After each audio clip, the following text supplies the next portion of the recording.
Sang ayah menghabiskan 60 juta yuan untuk menyewa pengacara berbakat untuk membela putrinya. Melihat sang anaknya akan dihukum, pengacara itu tidak bilang apa-apa lagi. Setuju. Setuju. Bahkan kalangan media yang menonton persidangan pun kesal. Pemalsu. Sebenarnya kasus ini tidak kontroversial.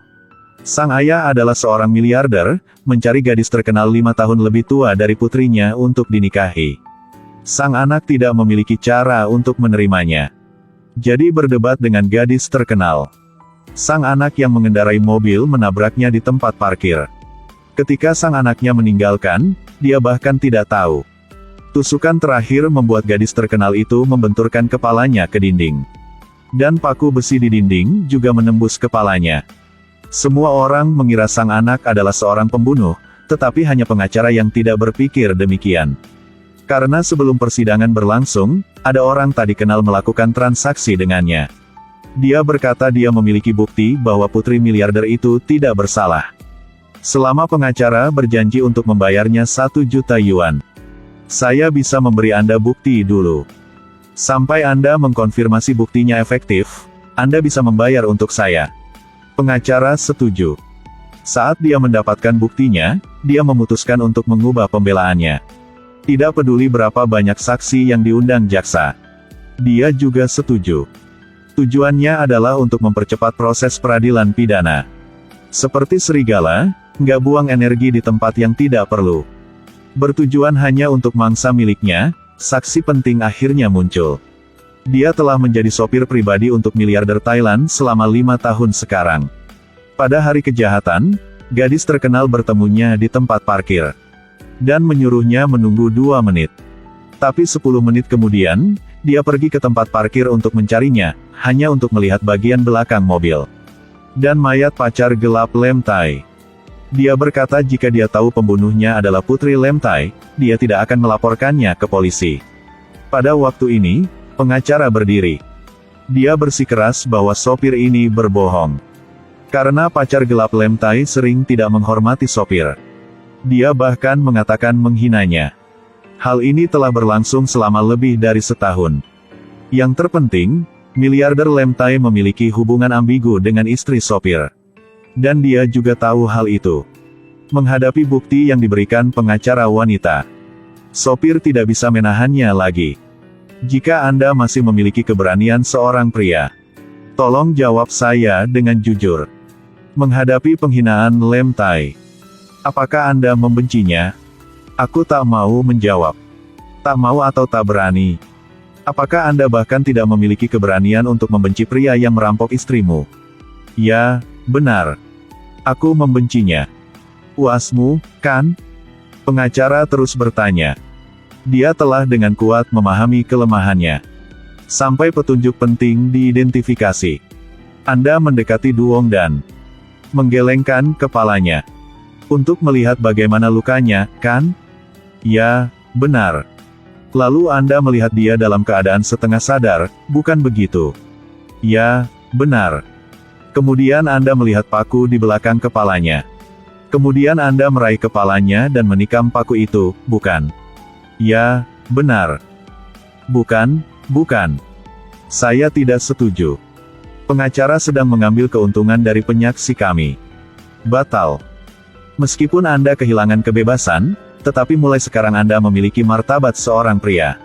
Sopir akhirnya mengakui semua kejahatannya dan semua orang juga mempercayainya.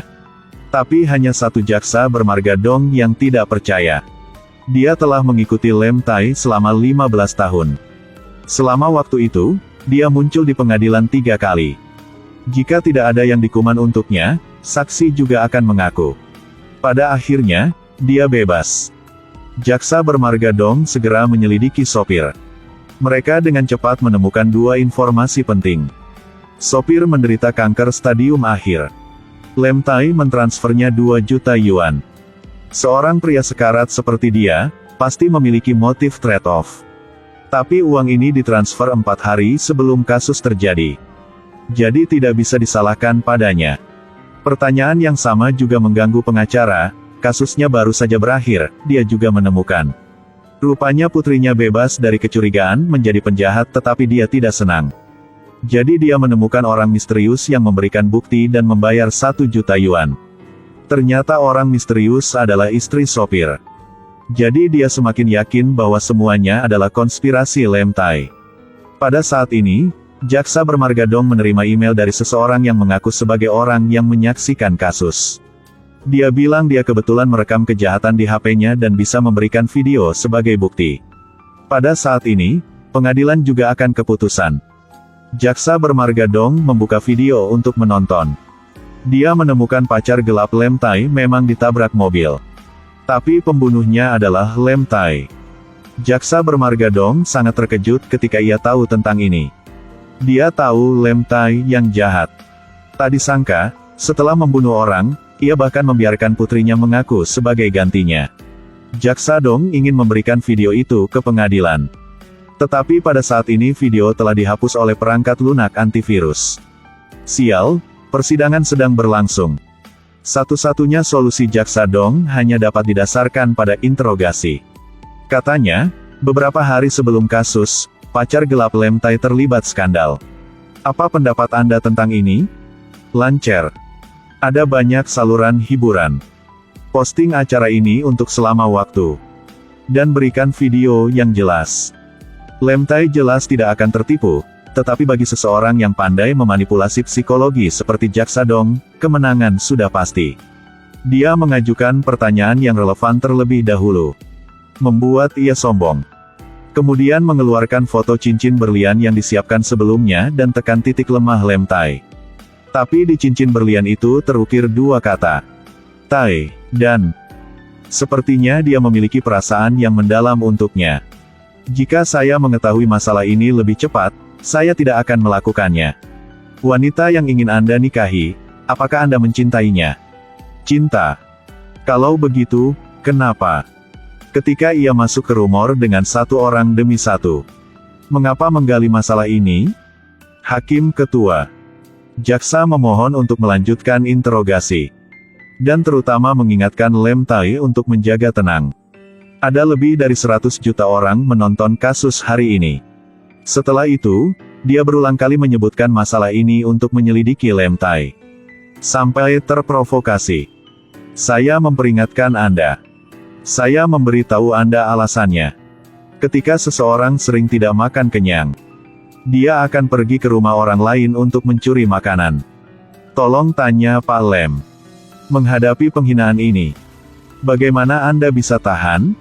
Anda salah paham. Saat itu kami putus dan tidak ada hubungannya satu sama lain. Kamu berbohong. Kalau begitu, mengapa putrimu mencari Duong Dan? Inilah masalahnya putriku. Karena dia tidak tahan dengan kelemahan ayahnya. Lemah? Kamu berani bilang aku lemah? Duong Dan pernah menghinanya di depan Man Man. Dia menghina dirinya sendiri. TKP. Duong Dan telah mengarahkan jarinya ke wajahmu dan berkata, "Bagaimana jika aku tak mau sebagai Lady Li? Maaf, sebenarnya, saya menamparnya 2 kali di mobil hari itu. Dia terus menghinaku setelah turun dari mobil. Itu sebabnya saya menabrakkan mobil ke dia. Saya menabrakkannya. Paham? Saya bukan menusuknya dengan paku. Tabrak seperti daging giling, 100 kali juga layak. Paham atau belum, Sir Jaksa? Yang mulia, Hakim. Dia. Ini adalah pelaku sebenarnya dari kasus ini." Tepat waktu ini, Lem Tai menyadari bahwa dia telah melakukan kesalahan, ingin membantah tetapi sekarang semua kebenaran telah terungkap. Putrinya akhirnya dibebaskan. Tetapi pertanyaannya adalah mengapa pengacara tidak mengajukan pertanyaan apapun selama interogasi. Apakah kalian ingat video yang dikirim ke Jaksa Dong sebelum persidangan berlangsung? Sama sekali tidak oleh siapapun. Itu sebelum malam sidang kedua. Seseorang bertemu pengacara untuk minta dibayar 2 juta yuan. UTK menjual video yang tidak sengaja rekam untuknya. Pengacara ingin mencela Lem Tai, tetapi mencela klien seperti menghancurkan karirnya sendiri. Jadi dia mengambil keuntungan kejujuran Jaksa Dong. Agar dia membantunya mengungkap kebenaran. Penyebab video Jaksa Dong dihapus karena pengacara menanam virus yang otomatis terhapus saat menonton video. Dan Jaksa Dong tidak peduli dengan sumber video sekarang. Tapi selalu pikirkan kata-kata Lem Tai saat kebenaran terungkap.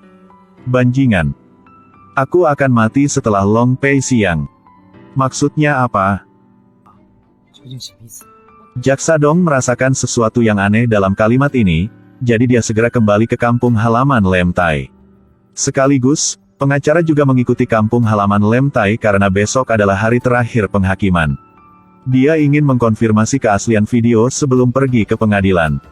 Hasilnya memang tak disangka. Sopir di kamera dengan jelas melangkah di tanah dengan kaki kirinya. Tapi di video itu kaki kanan. Dia tiba-tiba mengerti. Ini adalah video yang diatur oleh Lem Tai. Dia membeli banyak mobil bekas. Menyimpan di gudang dekat kampung halamannya. Tunggu sampai pengacara datang ke sini. Penghakiman terhadap Lem Tai juga dimulai.